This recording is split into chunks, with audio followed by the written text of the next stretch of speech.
Seigneur, hein. Les enfants, faites silence s'il vous plaît. On écoute la parole de Dieu, merci. Donc voilà. On va ouvrir la Bible.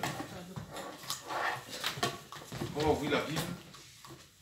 On ouvre la Bible, c'est la parole de Dieu, c'est le livre inspiré. Alléluia.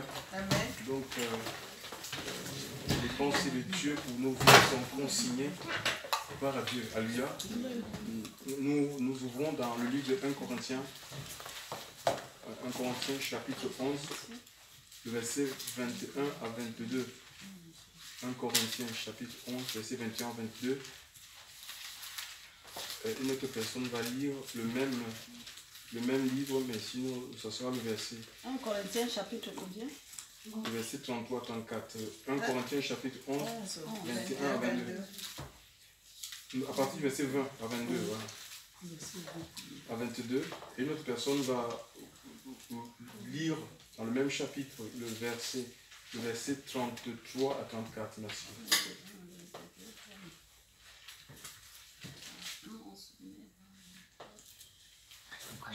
On écoute. Car quand on se met à table, chacun commence par prendre son propre repas. Excuse-moi, sœur, tu dois commencer au verset 20. Le verset, au verset 20. Oui, vas-y, oui. Ok.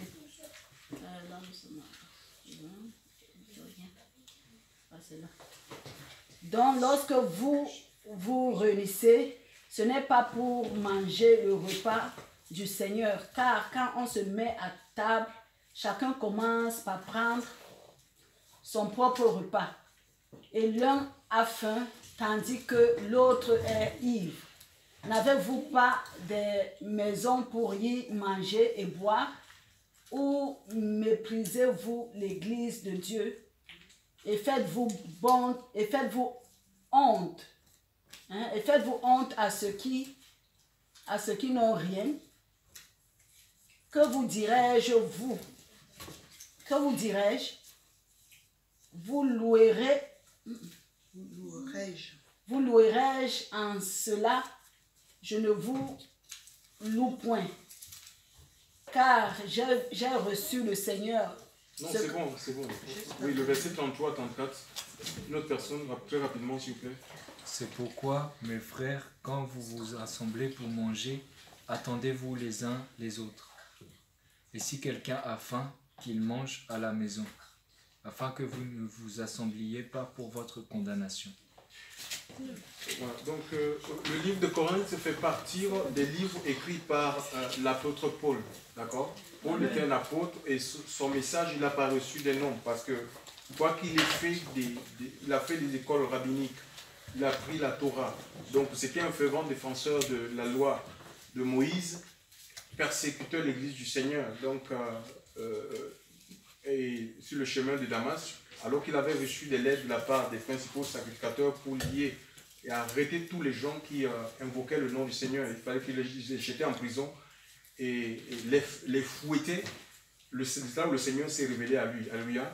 Et il a changé en fait. Donc l'évangile qui combattait autrefois, il s'est mis lui-même, il est devenu un fervent défenseur de cet évangile-là. Ici, donc il a écrit Corinthe. Cette assemblée, c'est une assemblée qui a été bâtie par lui. C'est lui qui a mis cette assemblée. Parce que les apôtres, ce sont des fondateurs en fait. C'est des gens que Dieu utilise, c'est un ministère de fondement. C'est des gens que Dieu utilise pour structurer l'assemblée. Donc ici, il s'adresse à une église dont il est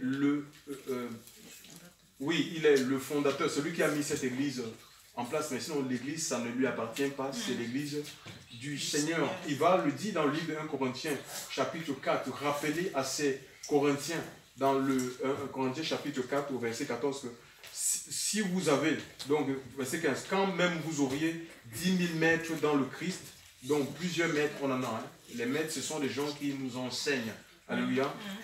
Les apôtres, les prophètes, donc c'est des maîtres, c'est des professeurs. Alléluia. On peut en avoir plusieurs.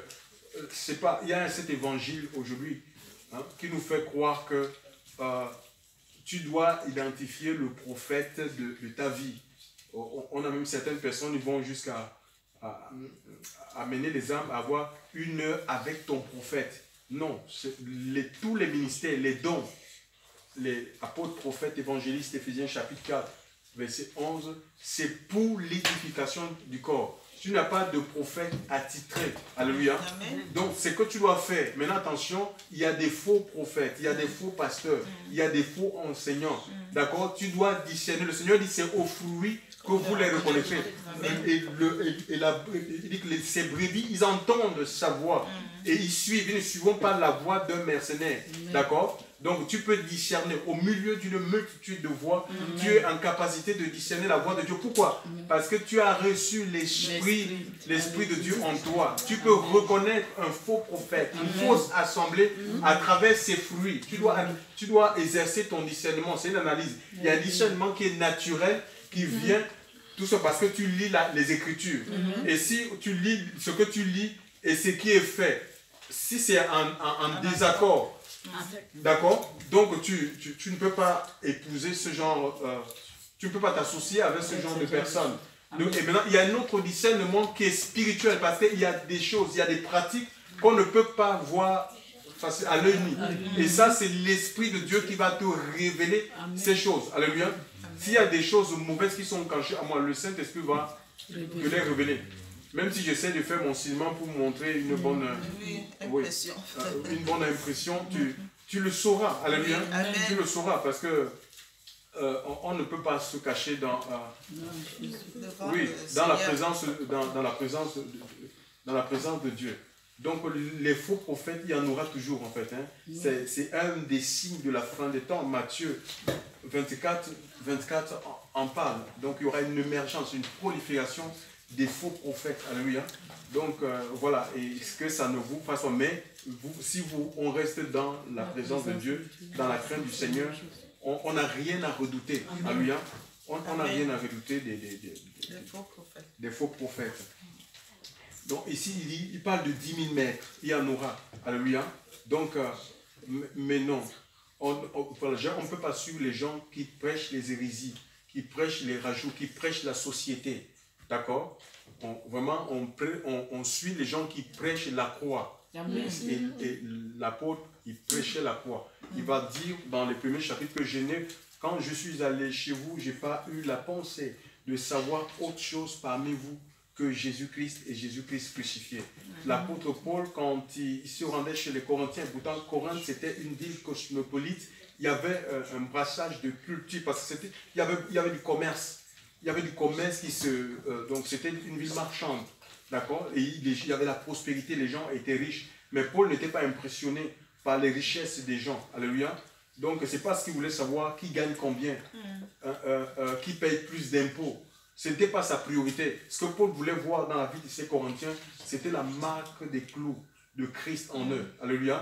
C'était la vie de la résurrection. Amen. Donc voilà, c'est ce qu'il voulait voir. C'est ce qui l'impressionnait. Des gens qui marchent dans la crainte de Dieu, qui vivent pour le Seigneur, qui progressent dans leur relation avec le Seigneur. Alléluia. Amen. Donc ce n'était pas de savoir qui a changé de voiture, qui vit dans la villa, non. Ce n'était pas sa priorité. Alléluia. Amen. Gloire à Dieu. Amen. Donc il dit, même si vous avez plusieurs maîtres, cependant vous avez un seul Père. Alléluia. Oui, on ne peut pas avoir deux pères. C'est impossible. Même si une femme, oui, ouais, donc il y a plusieurs maîtres. Car quand vous auriez 10 000 maîtres dans le Christ, vous n'avez cependant pas beaucoup de pères. Car moi, je vous ai engendré dans le Christ Jésus par l'évangile. D'accord? Je vous supplie donc d'être mes imitateurs, comme il était de Christ. Il dit, je vous supplie d'être mes imitateurs. Il ne faut pas imiter le mal. Alléluia. Amen. Donc voilà. Il dit, soyez comme je le suis de Christ. D'accord? On ne peut pas imiter quelqu'un qui n'imite pas Christ. Amen. Vouloir ressembler à quelqu'un qui ne veut pas lui, ne ressemble pas à Christ. Amen. Alléluia. Amen. Donc il dit, soyez comme je le suis de Christ. Et donc je disais qu'on ne peut pas. On ne peut pas avoir plusieurs pères. D'accord? C'est impossible. Un enfant n'a qu'un seul père. Même si la maman est allée dans le même jour, elle tombe enceinte aujourd'hui là, elle va avec 10 hommes au même moment. C'est un seul qui sera le père en fait. D'accord? Ce n'est pas tous les hommes là parce qu'ils sont allés le même jour avec c'est un seul. Oui, c'est le spermatozoïde d'un seul qui va se greffer sur l'ovule et ça va féconder. C'est comme ça en fait. On n'a qu'un seul père. Donc, et il y a ce qu'on appelle, c'est pas des pères, c'est pas un père spirituel. C'est un terme qui a à retrouver. C'est des pères dans la foi. Alléluia. Parce que la foi vient de ce qu'on entend. Ce qu'on entend vient de la parole de l'évangile. Alléluia.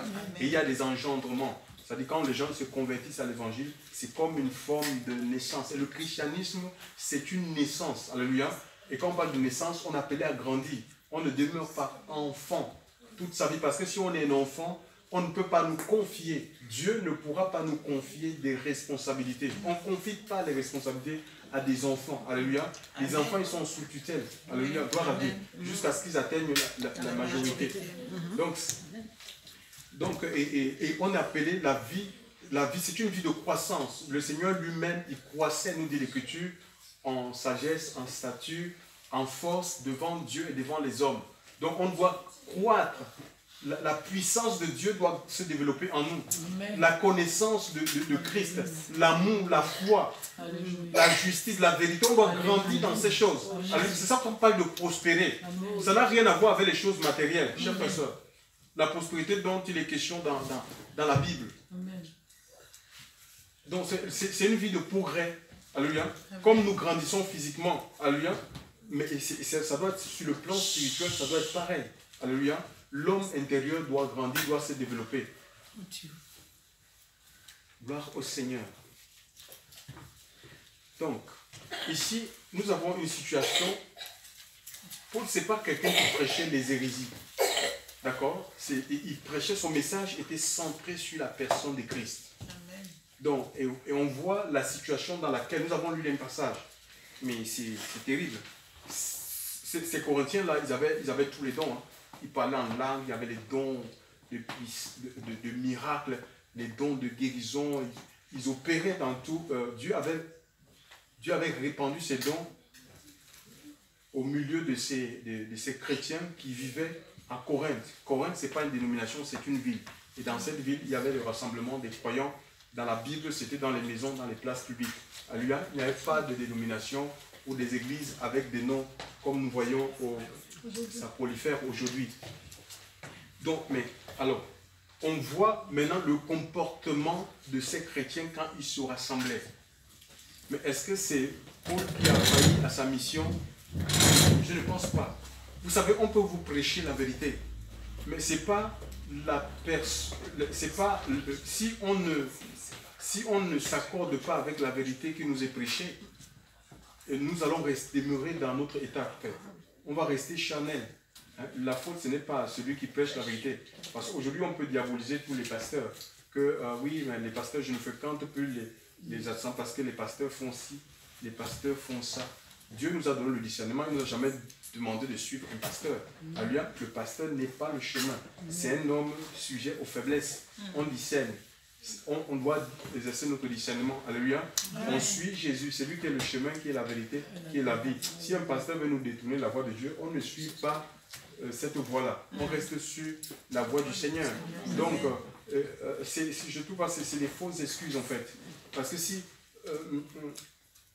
on ne pourra pas dire que non, mais Seigneur, je n'ai pas fréquenté, je n'ai pas voulu faire partie d'une assemblée parce que le pasteur, je ne sais pas, c'était un voleur, ou ben voilà, il y avait une sorcière dans l'assemblée. Mais franchement, c'est les sorciers qui doivent fuir un enfant de Dieu. Ce n'est pas un enfant de Dieu qui fuit. C'est clair. Tu vois, peut-être que nous-mêmes aussi, on est sorciers en fait. Tu vois, et un peu parfois, il y a la guerre du territoire. La guerre des sorciers. Oui, la guerre du territoire, il y a un qui doit dominer, qui doit être chef. Donc, vous voyez, donc c'est pas un enfant de Dieu de fuir les sorciers. En fait. Et si un sorcier dans une assemblée où on craint Dieu, le méchant ne résiste pas, il ne va pas rester longtemps. Amen. Ses œuvres vont se dévoiler, alléluia. Il va partir. Amen. Parce que parfois ils sont envoyés. Amen. Ils sont envoyés parce que les prières dérangent, alléluia. Les prières dérangent, on les envoie pour essayer de diminuer l'onction dans l'assemblée, dans la communauté, alléluia. Mais si on reste ferme, attaché à Dieu, regardant au Seigneur, ça ne marchera pas. Son plan sera déjoué et il sera obligé de partir pour aller encore dans une autre assemblée. C'est comme ça en fait. Il n'y a pas que les enfants de Dieu qui fréquentent les assemblées. Hein. Il y a de l'ivraies aussi en fait. Donc, il y a de l'ivraies. Ici, je veux parler de 4 amours. Nous allons parler de 4 types d'amour, alléluia, qui existent. L'amour, puisque ce matin, nous avons une réunion, et puis nous avons ce qu'on appelle nous avons l'agapé. Et des gens, il y a quelqu'un qui m'a posé la question de savoir qu'est-ce que c'est l'agapé. Donc, c'est une occasion ce matin, au travers de cet enseignement, de répondre à cette question. Donc, il y a dans le grec, parce que ici, là, ce qui se passait là, ce que nous venons de lire tout à l'heure, là, on va le relire encore, c'était pendant les agapes, en fait. Tu vois?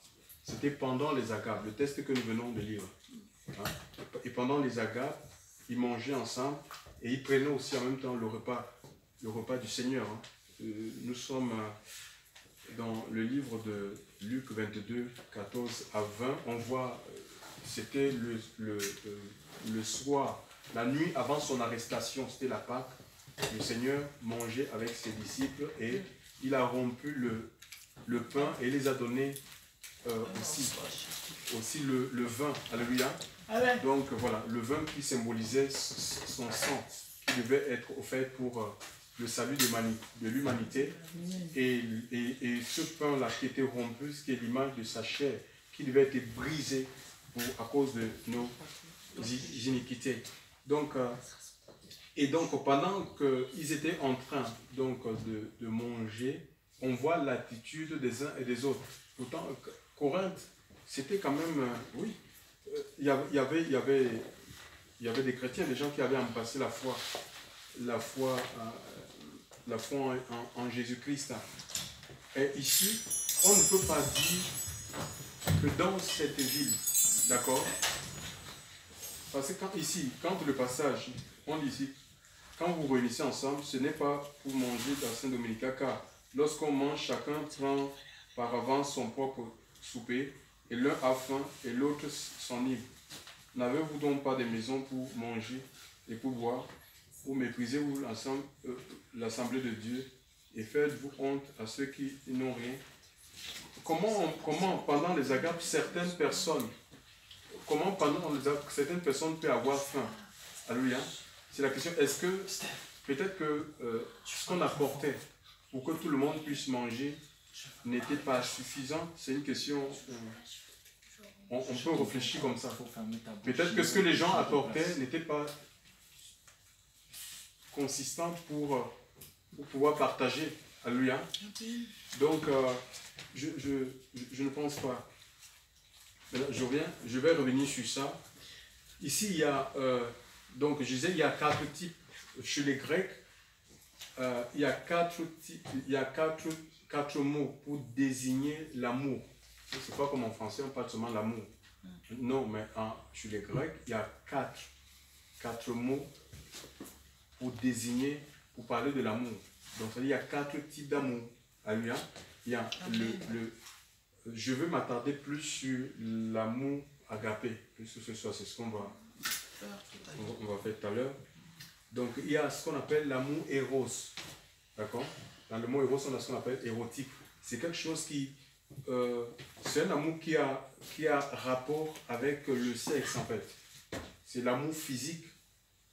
C'est l'amour physique ou le plaisir du corps, en fait. Donc ça, ils appellent ça éros, en fait. Donc c'est un type d'amour.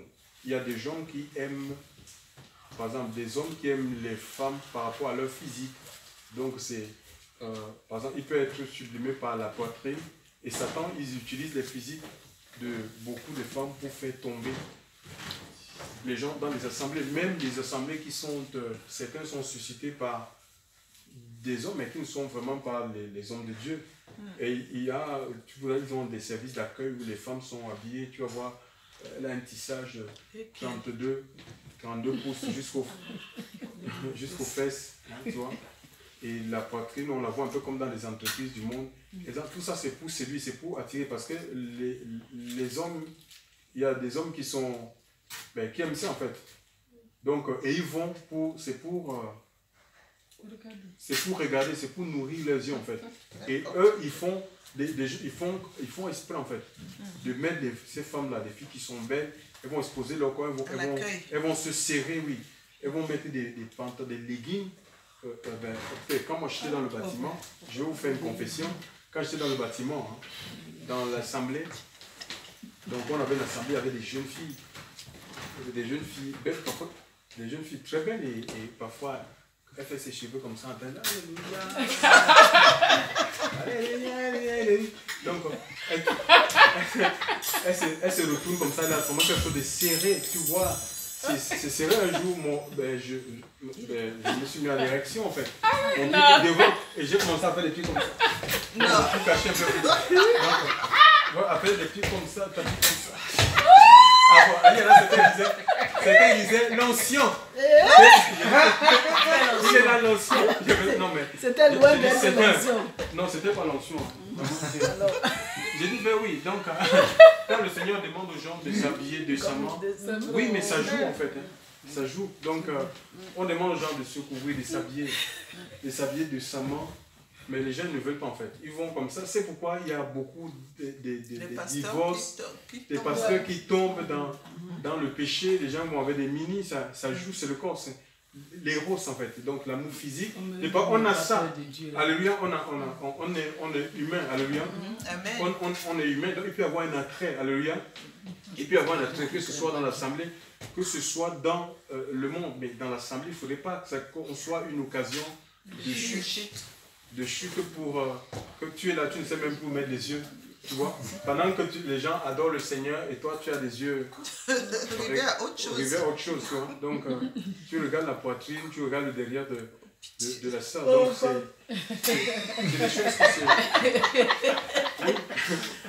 qui et parlant de Eros, chers frères et sœurs, ne te marie pas parce que tu es attiré par une attirance, parce que tu es attiré physiquement. Alléluia. Oui, mais parce que ce n'est pas le physique que tu vas... Le physique ne va pas te mettre la marmite au feu, en fait. Non. Tu vois? Donc, il faut faire attention. Donc, il y a des gens comme ça qui ils sont attirés. Bon, elle est cambrée. Elle a une poitrine de rêve. Et puis, il va dire, voilà, non, elle sera mon épouse. Ou elle a un joli visage. Tu vois? Je vais la prendre pour épouse parce que il faut que quand je passe avec elle, qu'on dise que vraiment... Tu as une belle femme, mais tu auras une femme qui est belle physiquement et peut-être spirituellement elle est vide. C'est une coquille vide. Tu vas souffrir si vous n'avez pas la même vision. Il y a un de vos poètes qui a dit, un de vos philosophes qui a dit, je crois, Saint-Exupéry, que l'amour, c'est pas se regarder nez à nez, mais c'est regarder dans la même direction. Tu vois? Oui, parce qu'après le lit, ben, il faut assumer le quotidien. Oui, après il faut assumer le quotidien. C'est là où il y a des tensions, les caractères doivent s'affronter, chers frères et sœurs dans le Seigneur. Donc, et beaucoup de frères et sœurs, ils se marient comme ça en fait. Ils suivent le physique. Le physique ne va pas te remplir le compte en banque. Le compte en banque, chers frères et sœurs dans le Seigneur.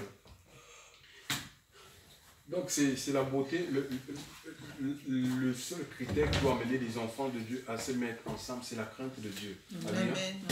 La crainte du Seigneur. Après aussi, en ce qui concerne le mariage, on peut prier, mais en même temps, on peut aussi, si on marche avec Dieu, on peut exercer son discernement. Moi, une fois, j'ai voulu me marier, ce n'était pas avec Françoise, hein, mais je n'avais pas prié, j'ai dit, ben voilà, je vais éprouver, tu peux éprouver en fait. Tu peux éprouver une soeur dans l'assemblée. J'étais attiré par une soeur, mais j'ai dit, je ne veux pas me laisser.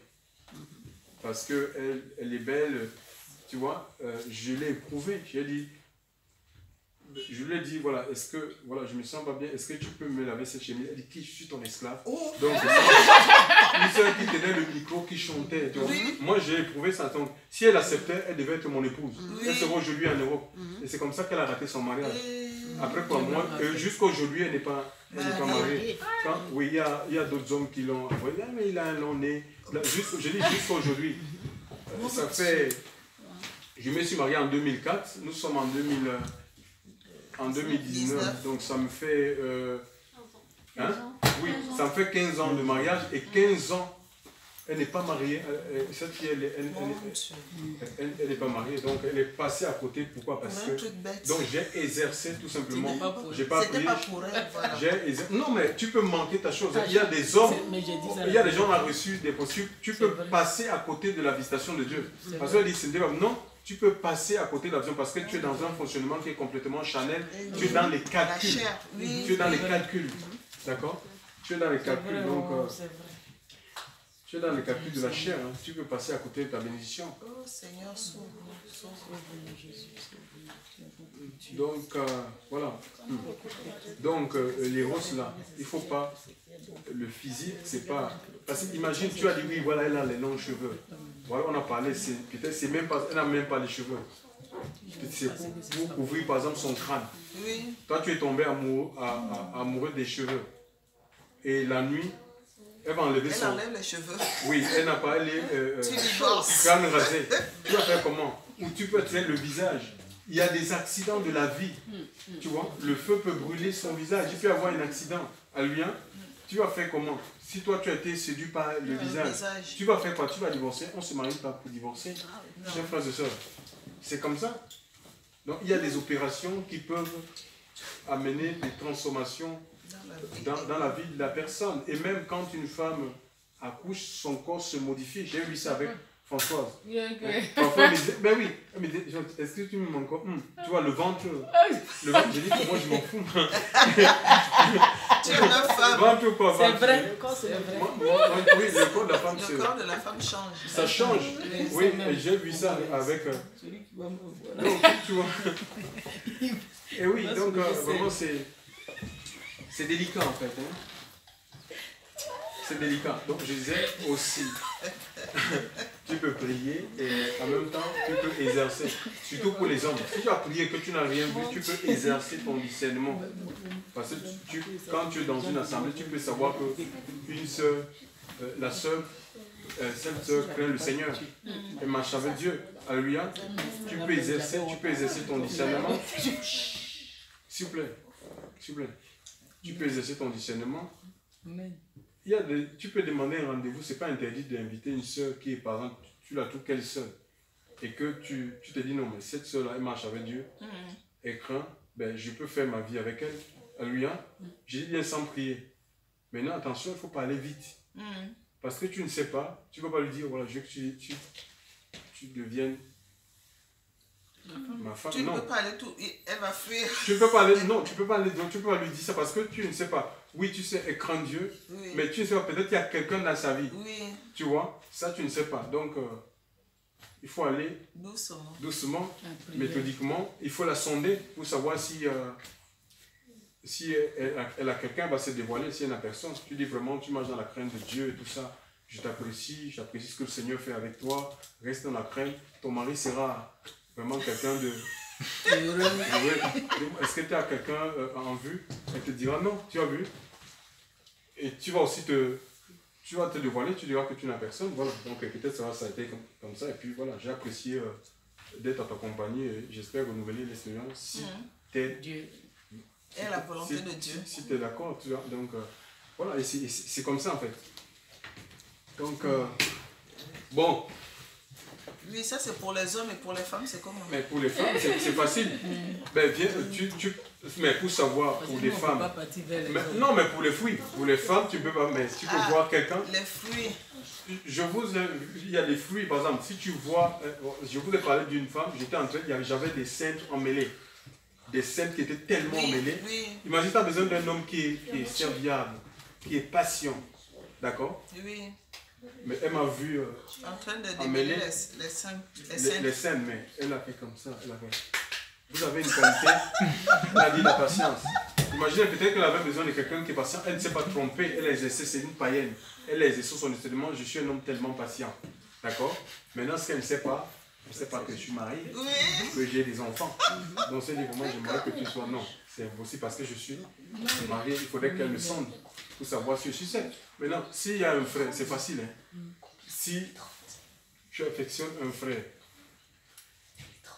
ben, tu peux demander de venir t'aider à peut-être monter un canapé où tu as fait des achats, des meubles et que voilà, viens, il ne viendra pas. si c'est quelqu'un qui vit pour lui, qui est un égoïste, il ne va pas venir en fait. Donc il faut comprendre ça. Donc ça ne peut pas être une aide pour toi. Ah, Tu d'accord. vois? C'est aussi simple que ça. Et s'il vient? Je t'ai dit qu'il ne viendra pas. Oui. Tu peux prier, Seigneur, si c'est quelqu'un vraiment pour moi, qu'il vienne dans ce... Je dis qu'il Et si c'est pas lui, il ne viendra pas. il ne viendra pas, oui. D'accord. Donc ici, on a parlé de l'amour éros. On ne suit pas le physique, s'il vous plaît. Parce que c'est pas ce que tu vas manger. Non. Voilà. Donc, et il y a aussi, il y a ce qu'on appelle l'amour filia. Filia. F-H-I-L-I-A. Filia, c'est pas c'est l'amitié, le plaisir de la compagnie. Tu vois, l'amour bienveillant. Par exemple, dans la communauté, on peut la développer en fait. Même dans la société, il y a des gens qu'on aime, tellement on est bienveillant vis-à-vis de ces personnes. Parce qu'on ne veut pas que ces gens-là souffrent. Quand ils ont des difficultés, on peut apporter. Le Seigneur parle. Le Seigneur, Jésus dit, donc c'est, voilà, il y a ce type d'amour-là qui existe dans le monde. Les gens qui font du bien aux personnes parce qu'ils aimeraient que ces personnes soient bien. Alléluia. Ils aiment être à leur compagnie. Donc, il y a aussi ce qu'on appelle l'amour storgé. Storgé, c'est S-T-O-R-G-E avec le chapeau. Storgé, oui. C'est grec tout ça. C'est l'affection familiale, l'amour familial ou maternel. Donc, les frères et sœurs, de même sang. D'accord? Il y a un amour. Donc, c'est l'amour. Il y a un amour qui est naturel, qui vous unit. D'accord? Donc, mais ces amours-là, les trois qu'on vient de citer là, ne sont pas parfaits en fait. Parce qu'on peut changer d'un moment à l'autre. Regardez, vous voyez dans les familles, il y a des divisions. Parce que l'autre a dit ceci, on n'a pas supporté. Ou on attendait que tel fasse tel pose, tel acte. Il ne l'a pas fait et ça crée des distances. Tu vois, tous ces trois amours sont imparfaits. Alléluia. Même le rose, là, le jour où tu n'as pas ce que tu as envie, alléluia, tu n'as pas ton plaisir, tu peux aller chercher ça ailleurs. Tu peux aller chercher ça ailleurs. Et Filia, pareil. Donc, la compagnie, combien de personnes ont été déçues par des amis? Alléluia. Des amis trahis par des amis, abusés par des amis. Maintenant, il y a ce qu'on appelle l'amour agapé. Alléluia. L'amour agapé, les Grecs, ils ont vu des chrétiens, des gens qui avaient expérimenté Dieu manifester cet amour. Donc pour eux, c'était quelque chose de nouveau. Et ils ont donné le